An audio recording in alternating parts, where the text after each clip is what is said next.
potentially renaming this series 40 Days of Subpar Lighting. Thoughts in the comments below. Am I getting away with these glasses? Is it too late because I've paid for them?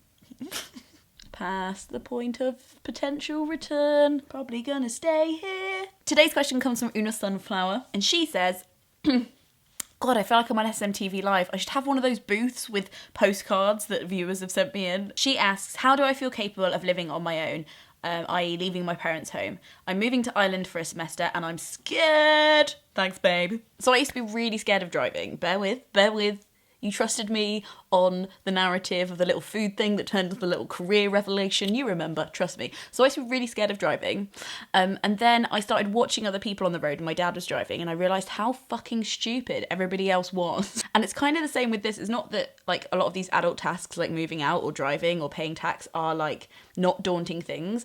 But I find it a lot easier when you kind of judge the people around you and you see that stupider people than you are doing it. Most people move out of their parents' house, and while it is a really scary, daunting thing, you kind of have to look around and see that loads of different types of people do it, and they all seem to still be outside of their parents' house with varying degrees of success, but they're out there. When I first moved out, I don't think I like slept very much for the first week just because the adrenaline was so high in my body. I was like, I'm out, I'm in the world, what's happening? And it was weird because you have all these rules growing up that you like haven't really questioned, and then you start to slowly question all of them. So I don't know, in the first few weeks, like, let yourself buy stupid food. I definitely bought a lot of alphabet soup. I definitely had pancakes for 3 meals in a day once. I bought Cocoa Pops because we weren't really allowed Cocoa Pops unless it was the holidays. I bought Cocoa Pops and it was the beginning of term. I felt like Kurt Cobain. I did stupid things, like I genuinely made a den in my room just because I was like, I can. I feel like it's this expectation that you're scared of when you're moving out. You're like, you don't know what to expect and you don't know what's expected of you. There's really a very low bar of what's expected of you when you live outside of your parents' house. Most adults, like, if you don't shit in the street and you pay your bills and you don't break the law and you don't play music too loud, nobody really gives a shit what you're up to. Nobody gives a shit what you're doing. Nobody goes, oh, you should have cleaned that up, or like, you should have done that better, or I can't believe you haven't ironed your sheets properly. Like, nobody, it's this absence of Big Brother. And I know, like, my parents weren't really like watchy parents at all, but I still felt this like lack of like witness, which is like really weird to get used to, but then also kind of really enjoyable. So it's going to be really different. I definitely enjoyed like having a lock on my door and knowing that I was the only person that had the key to that room, and knowing that like I could literally do anything and nobody was going to walk in. I think I let a lot of things go when I first moved out just because I could. So like I didn't shower for a bit.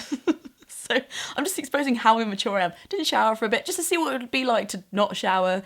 And then I realised that not showering was really shit, so I started showering again. The same with being messy, like I'm still a bit messy, but I let myself like just not clean. And then I realised that the whole like cleaning your room thing was there for a reason, and like it got a bit rancid. Just get excited about experimenting with all of these things that you thought you had to do, and maybe you did and maybe you don't. You will fail at adulting, and I definitely did, like just to make you feel better. Once, somebody threw up in my sink at uni.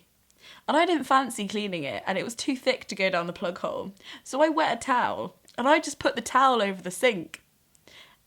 And I left it like that for 3 days, just because I could, and it was gross. Yeah, but I think it's also like this feeling of like, oh my God, I'm moving out of my parents' house, I'm moving out of this family home. Who am I? And I think a lot of the time at school, you're taught like your name, your age, and where you're from, like your area. And then you're usually taught to like learn your postcode so that if you get kidnapped, you could recite your postcode to the kidnapper. I don't know. I personally never used my postcode as a child. But you learn all these things about yourself, and it's always tailored to like where you're from. I definitely think a big identity when you live in a really small childlike world is that like your house and your basis and those walls are like, that's where you're from. Like that's your little nest. And that makes sense when you're still trying to understand the world and you have like various levels of sensory intelligence. But like just trust yourself that now you're moving out, like you've got a lot more of an ability to process more things. So there's going to be a lot more to process, and you're not going to feel as at home, but you're also going to be a lot more stimulated. A child's worst nightmare is being bored. The inner child in you should be excited because now you never have to be bored. My other point on this is I think it's really interesting because we, as like our generation, experience things in a really different way to our parents did. I think because before, identity was rooted a lot in your region and where you were from, and like who your clan was, and where your city was, or your town was, or your village was. And also like the kind of house you owned, like you had the 4 walls, that was your house. Like often like your grandparents had built it or something maybe. And you just like had this like village and like space identity. that we're just not going to get. Like, a lot of us aren't going to be able to afford our own housing. We're probably going to have to move for work. I definitely had to. Renting culture means we don't get to set up shop in the same way that our parents did. And if you idealised that as a kid, then that sucks. But if you didn't, how are we going to build homes? So I think also it's like there's no wrong way of moving out. There's no wrong way of finding or not finding a new home, like absolute uncharted territory. And I also think it's really cool, like especially with YouTube and online spaces, is that we're making these like really portable spaces for ourselves that we can like live in and grow in and move in. In the 7 years that I've had a YouTube channel, I've probably moved like 8 or 9 times. A weird online space that I've made for myself is more permanent to me than the physical place that I live in.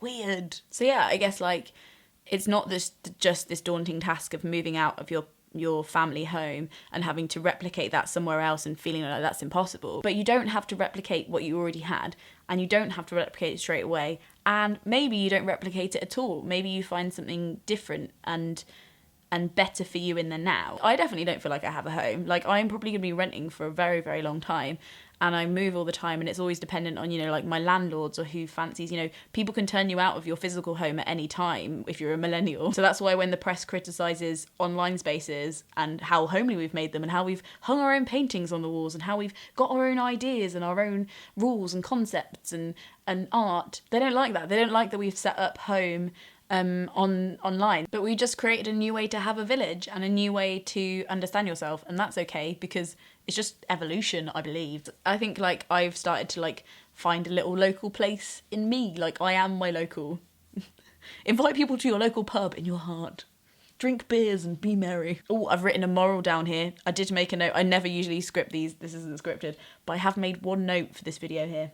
Are you ready for the poignant statement? Maybe the only security we can find is learning to be secure in the insecure.